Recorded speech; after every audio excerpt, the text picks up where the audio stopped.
Video tayo para sa ating tutorial ng motorcycle automatic na pagmamaneho, no?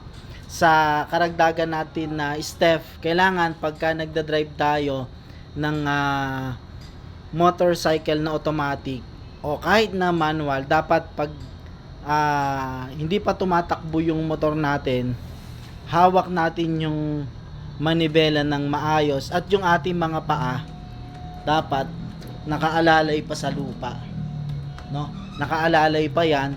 Then pag umandar na, tsaka nyo lang siya iaangat. Lalo na kung merong mga dadaanan kayo ng mga lugar na matatao or hindi pa tayo masyadong sanay. Pag tumatakbo pa lang ng marahan, dapat nakababa yung mga paa. Safety na rin yon para pag preno, hindi kayo madaling tutumba, no? Sa mga nag-aaral ng pagmamaneho ng automatic o kahit matanda na kayong nagmamaneho ng motor, ng single na motor, dapat pa rin pag maraming tao, for safety, dapat nakababa yung paa, lalo na mabagal yung takbo, may mga tao. Kasi once na kinakailangan mong mag-balance, hindi ka tutumba, nakabalance na yung paa. So, ito po ay para sa mga bago na inire-remind natin. Additional na step natin for our practice ng motorcycle.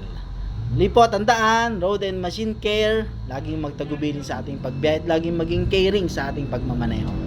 Muli po, salamat po sa Diyos.